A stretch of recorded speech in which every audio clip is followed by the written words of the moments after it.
Sebab bangsa jin tidak memiliki darah seperti manusia. Yang memiliki darah, mengapa patung-patung seberat puluhan hingga ratusan ton bisa dibuat di Pulau Paskah?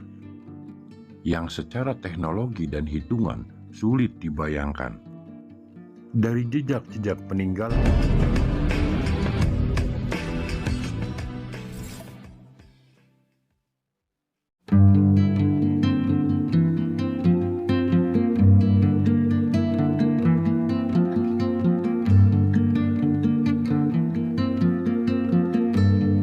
Assalamualaikum warahmatullahi wabarakatuh. Seandainya kita sering mengikuti perkembangan penelitian pada zaman dahulu, pasti kita akan menemukan hal-hal yang ganjil. Hanya ada satu manuskrip di dunia yang sedikit mengupas tentang hal ini.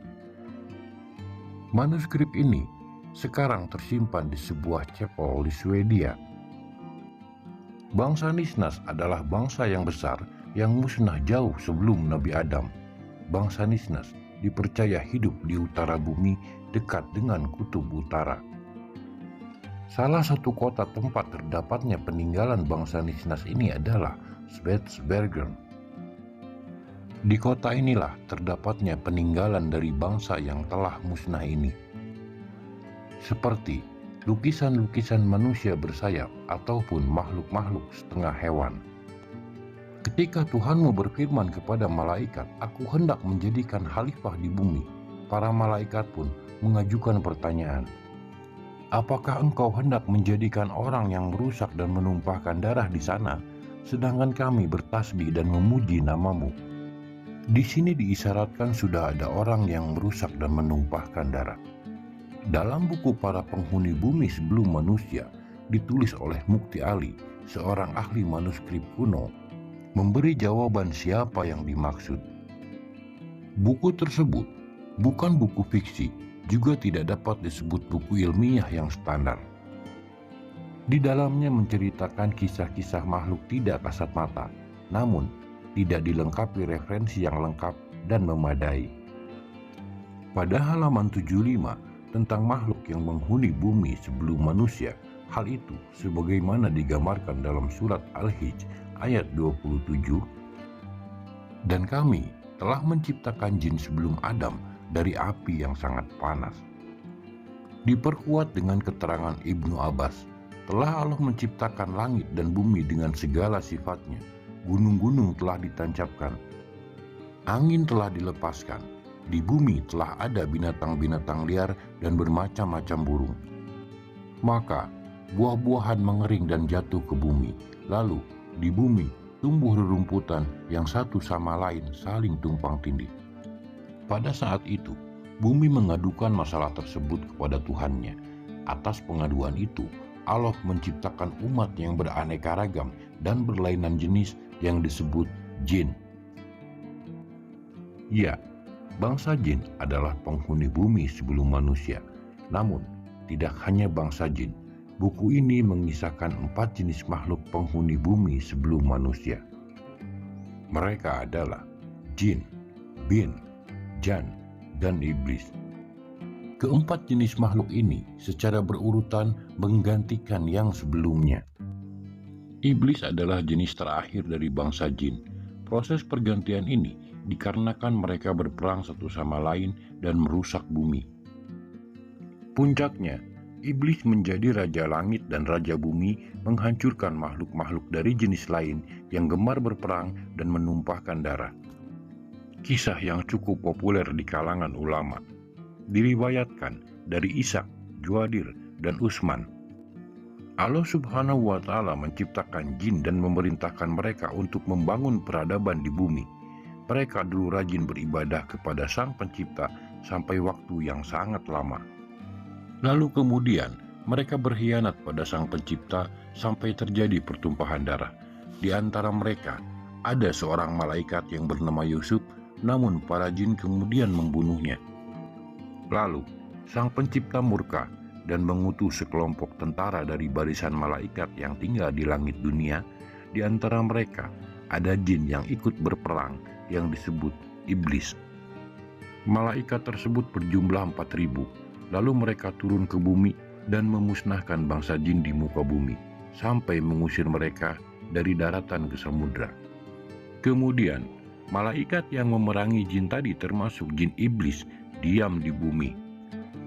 Lalu, amal mereka kembali menjadi buruk dan mereka menjadi lebih senang tinggal di bumi. Nah, makhluk-makhluk inilah yang disaksikan oleh para malaikat, sehingga ketika Sang Pencipta berkeinginan untuk menurunkan khalifah dari jenis manusia, malaikat menduga akan saling menumpahkan darah dan melakukan kerusakan. Meski dugaan malaikat itu mengandung sedikit kebenaran, tapi Sang Pencipta memiliki maksud lain. Maka jawaban Sang Pencipta, "Aku sesungguhnya mengetahui apa yang kamu tidak ketahui, sebagaimana Banul Jan." Selanjutnya, selain 4 makhluk tidak kasat mata itu, ternyata ada manusia pra-Adam. Isyarat keberadaan makhluk ini adalah makhluk yang melakukan pertumpahan darah. Sebab bangsa jin tidak memiliki darah seperti manusia. Yang memiliki darah disebut bangsa Nisnas. Mereka adalah makhluk berdaging. Umumnya mereka memiliki tubuh hybrid, setengah manusia dan setengah binatang. Makhluk ini sejaman dengan bangsa jin. Mereka termasuk yang ditumpas oleh iblis karena telah melakukan kerusakan. Sisa dari mereka bersembunyi di gunung-gunung, di pantai, bahkan di dalam laut. Bangsa ini memiliki kecerdasan yang tidak biasa dan memiliki jejak peradaban yang mencengangkan. Hingga para peneliti tidak jarang ada yang ragu untuk meneruskan penelitiannya.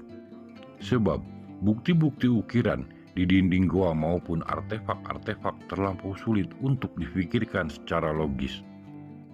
Sebagai contoh, Jerry Diamond dalam bukunya Runtuhnya Peradaban-Peradaban di Dunia, yang akhirnya lebih memilih mendeskripsikan secara menduga-duga, mencoba rasional, namun tetap menyimpan keresahan dalam mencari gambaran yang pas. Mengapa patung-patung seberat puluhan hingga ratusan ton bisa dibuat di Pulau Paskah? Yang secara teknologi dan hitungan sulit dibayangkan. Dari jejak-jejak peninggalan lukisan dan artefak, para ilmuwan menyimpulkan bahwa makhluk-makhluk itu hadir di era sebelum Nabi Adam alaihissalam. Tetapi mereka sudah mengembangkan semacam teknologi yang canggih melampaui manusia saat ini. Piramid adalah salah satu bukti betapa pikiran mereka sudah maju. Juga adanya temuan kota bawah laut ataupun kota tenggelam di dalam bumi, membuktikan bahwa makhluk-makhluk itu sedemikian cerdasnya. Bedanya dengan manusia Adam, ukuran otak mereka lebih kecil, namun tenaganya luar biasa besar. Seperti Neanderthal, yang juga adalah makhluk mirip manusia yang pernah bersamaan dengan hadirnya Homo sapiens manusia Adam dalam pandangan sains modern. Ciri umum bangsa Nisnas adalah wujud mereka setengah binatang atau binatang setengah manusia. Misalnya, gambar manusia yang berkepala burung yang berasal dari Mesir kuno, juga di Indonesia adanya ukiran-ukiran manusia berkepala Garuda dan manusia bersayap. Termasuk manusia setengah ikan yang sering kita sebut sebagai Putri Duyung. Bangsa Nisnas pula yang membangun peradaban Atlantis yang telah lama didongengkan oleh Plato. Tapi kemudian muncul Arisio Santos tahun 2005 menerbitkan buku Atlantis, hadir untuk membenarkan bahwa itu bukan dongeng. Hanya saja, letak Atlantis dalam bayangan Plato meleset dari posisi yang ditemukan oleh Arisio Santos. Menurut Arisio Santos, Atlantis tepatnya berada di Indonesia. Buktinya sudah banyak. Manusia Garuda, manusia bersayap, sistem pesawahan terasiring, Candi Borobudur, iklim tropis, gunung api yang banyak, dan lain sebagainya. Hal ini menjadikan Indonesia dianggap sebagai nenek moyang peradaban dunia dengan Sundaland sebagai pusatnya. Namun kemudian Atlantis tenggelam, makhluk seperti manusia itu pun turut menghilang, menyisakan sedikit sekali yang ditemukan di kemudian hari. Bangsa ini musnah, dan sisa-sisa dari mereka yang bertahan dianggap dewa oleh orde manusia karena mempunyai kemampuan tidak logis. Tidak heran, di berbagai penjuru dunia, kita dapat menemukan berbagai artefak atau lukisan manusia setengah binatang. Bahkan, di Indonesia sendiri, terdapat artefak manusia setengah binatang seperti manusia Garuda. Bangsa Nisnas ini mempunyai postur tubuh yang jauh lebih tinggi dari manusia saat ini. Tidak heran, kuil-kuil dan bangunan yang dibangun oleh mereka begitu besar dan megah. Dengan kemampuan akal dan penguasaan teknologi yang luar biasa maju, mereka mampu menciptakan segala persenjataan yang melampaui zamannya. Mereka juga telah menciptakan apa yang kita sebut dengan nuklir, teknologi pesawat terbang, teknik pengelolaan, dan peleburan logam. Teknik ini ternyata ditemukan kembali di Damaskus, yang terkenal dengan pedang-pedangnya yang mempunyai ketajaman yang luar biasa. Sebelum Azazil diusir dari langit, dia diperintahkan Tuhan untuk membinasakan bangsa ini. Dikarenakan mereka telah lupa tugas-tugas yang diberikan oleh Sang Pencipta. Pasukan malaikat yang dipimpin oleh Azazil beserta ribuan burung-burung neraka berekor api yang sekarang digambarkan sebagai burung pinik menyerbu bumi, dilengkapi persenjataan yang lebih mengerikan dibanding bangsa Nisnas. Melihat kedatangan pasukan langit, mereka sangat panik. Dengan persenjataan yang sudah sangat canggih saat itu, tidak mampu menghadapi tentara langit yang jauh lebih mengerikan.